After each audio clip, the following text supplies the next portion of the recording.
Emesa ku Kigwena Mugonge eweereddwayo okujjukira abajulizi babiri okuli Ponsiano Ngondo ne Bruno Seronkoma bajjukirwe nnyo olw'obuvumbu bayolesa nga byonna bibakola era nga ne bajuliza ebitongole bikuuma ddembe bye beesigamyeko.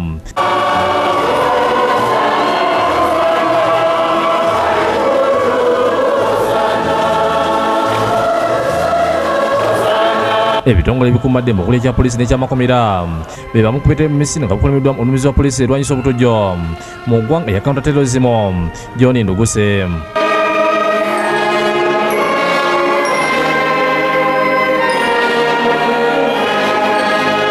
Yeetabiddwako akulira ekitongole kinoonyeza kuziba emisango Grace Akulo n'abaduumizi abalala bangi kano omwetabiddwa munnamwandu wa Anface Kaweesi nga Anet Kaweesi.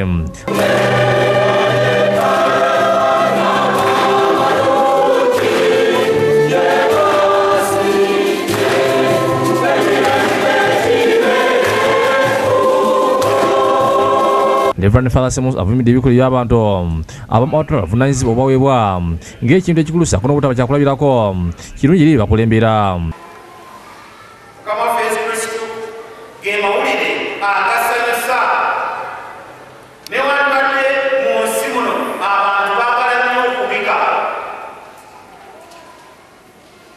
ekiri ewamuliraano ekiri ewatoofa awadde amagezi okutambulira mu makubo ga Katonda asobole okubalungamya. kubanga Omukama abagambye ye takola kimu kyakubiri kya lunaku akola ekiseera kyonna atugambye. Ate Nduguse mu kugera kwasimya Eklezia okuwa ebitongole ebikuuma ddembe olunaku luno nabule bakozesa okwezza obujji era n'asuubiza nti si bakukulira mu kutya nga bakola emirimu gyabwe.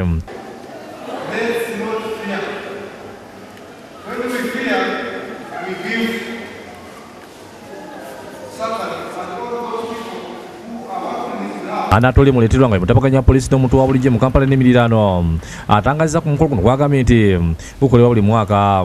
Tukiza ebintu bingi nnyo naye ekikulu obugumu obumalirivu n'okwagala Katonda nga abatuukirivu bano Ponsiano Ngondo wamu ne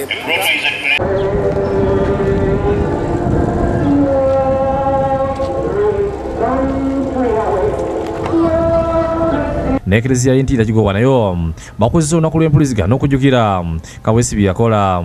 Emikolo era gikulemeddwamu Reverend Father Semuso.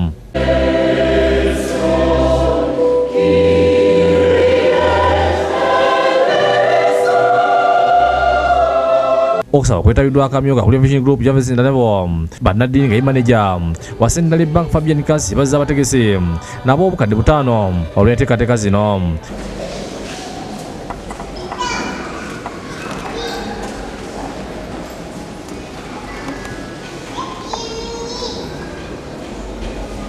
Director bya mawulire mu ggwanga Father Philip Odi anyidde nti amawulire kintu kikulu nnyo mu Eklezia. Amawulire kintu kikulu nnyo. Sirowooza nti waliwo wano atawuliriza gataliiko nfuufu.